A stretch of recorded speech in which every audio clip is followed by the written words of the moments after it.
la ciencia, de la libertad, de la justicia y del trabajo. Óscar fue el tercero de 4 hermanos, Sadí, Berta, Óscar y Ana María, hijos de Sadí de Buen Lozano, un destacado médico pionero de la lucha contra el paludismo en España, y Berta López de Heredia Aranzáez, hija del fundador de la Casa Vinícola Rafael López de Heredia, cuyos excelentes vinos todavía podemos disfrutar. Su infancia transcurrió en Madrid y fue abruptamente truncada por la Guerra Civil Española, el 18 de julio de 1936.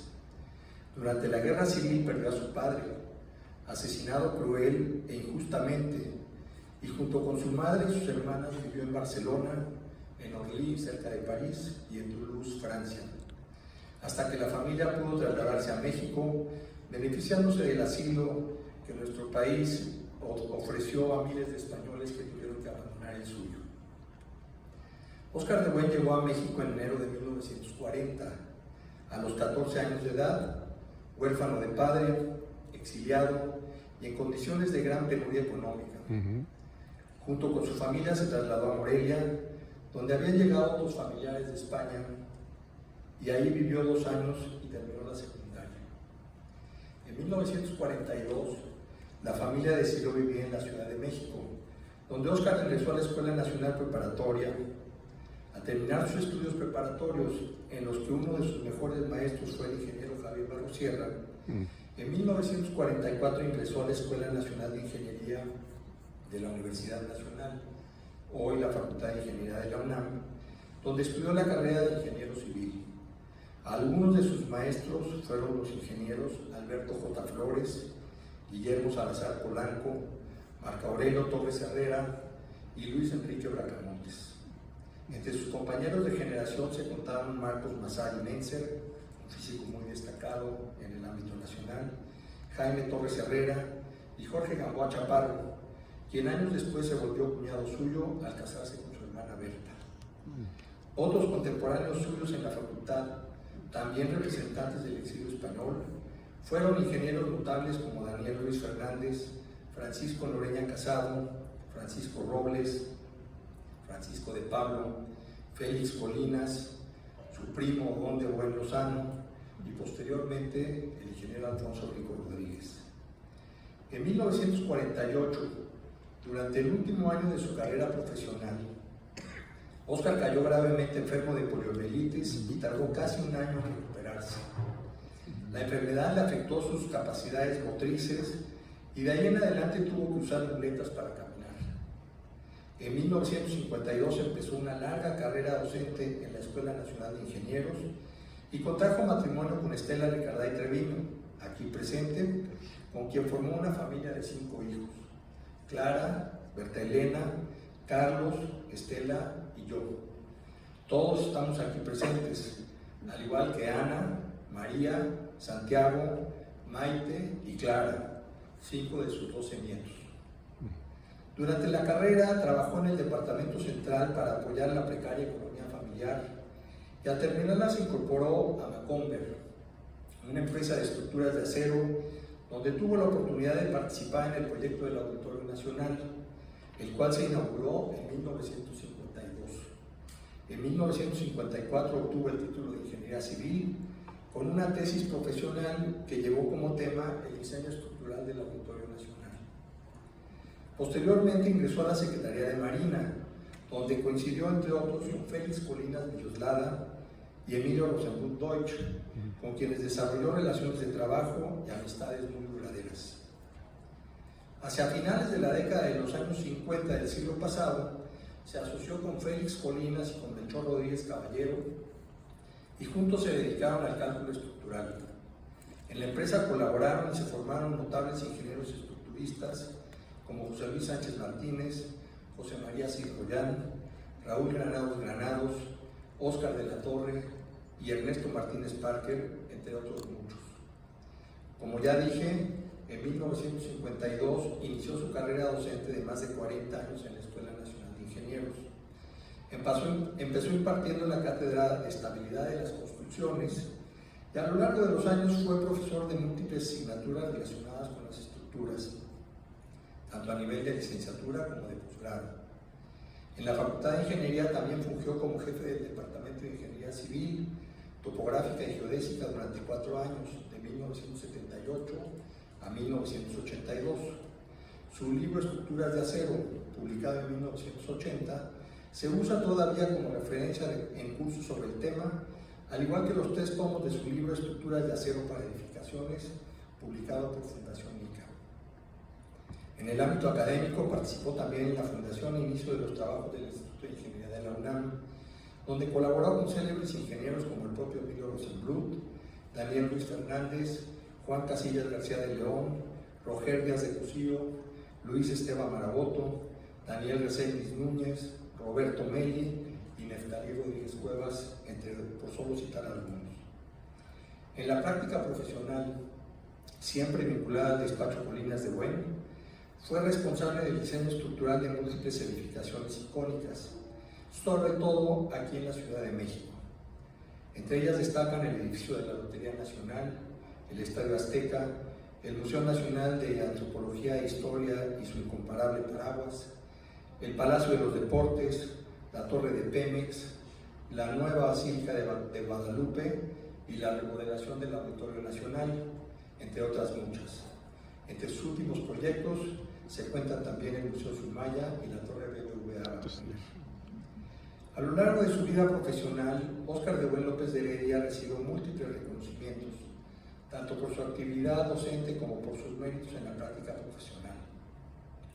Entre ellos destacan el Premio Fundidora de Monterrey 1969, junto con Félix Colinas y asociados, su designación como profesor emérito de la Facultad de Ingeniería de la UNAM en 1983, el Premio Universidad Nacional por Docencia en Ciencias Exactas en 1986, el Premio Nacional de Ingeniería en 1997, el Premio Vida y Obra otorgado por Cementos Mexicanos en 2002, la Medalla Bellas Artes de Arquitectura 2017 y la Cruz Oficial de la Orden de Isabel la Católica otorgada por el rey Juan Carlos I de España.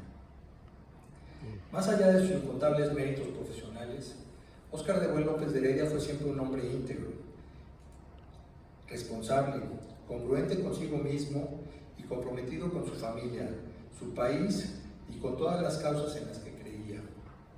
A pesar de las tremendas adversidades que lo afectaron desde la infancia y en su juventud, nunca dejó que las circunstancias lo superaran, ni se dejó llevar por la autocomplacencia. Con gran orgullo, independencia, enorme fuerza de voluntad, disciplina, compromiso, seriedad y confianza, y siempre apoyado por Estela, su querida esposa y madre nuestra, siempre vio hacia adelante y dio una valiosísima lección de vida y apego a los más santos valores: honestidad, trabajo, solidaridad, justicia, equidad, conocimiento y lealtad. Como profesional y colega, estuvo siempre comprometido con la entrega de proyectos bien hechos, funcionales, seguros y económicos, además de la realización de proyectos estructurales de todo tipo durante más de 50 años. Se preocupó por el crecimiento profesional de sus colaboradores, por cumplir con todos los empleados de su despacho y por apoyar a la sociedad en momentos difíciles como los que se vivieron después de los temblores de 1957 y de 1985. Su labor en la modernización de los reglamentos de las construcciones del Distrito Federal y posteriormente de la Ciudad de México también fue asidua y destacada. Como docente, fue formador de generaciones de ingenieros civiles especializados en estructuras, sobre todo de acero. Fue un profesor muy exigente, pero también objetivo y justo, impulsor de la excelencia académica y del rigor en la impartición de conocimientos. También fue siempre un defensor de la educación gratuita, pero condicionada a méritos. Decía siempre que si él hubiera tenido que pagar una colegiatura, nunca hubiera podido estudiar.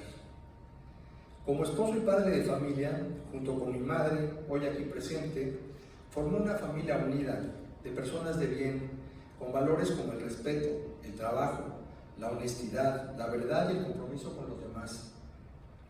Nuestros padres nos dieron una educación de alta calidad, siempre predicaron con el ejemplo y casi nunca nos sermonearon. Iba a decir nunca, pero no es posible. Alguna vez sí lo hicieron. En lo personal, yo siempre le agradeceré a mi padre el no habernos transmitido frustraciones, resentimientos o deseos de revancha con la vida. Él siempre tuvo altura de miras, se preocupó por avanzar y contribuir con los demás.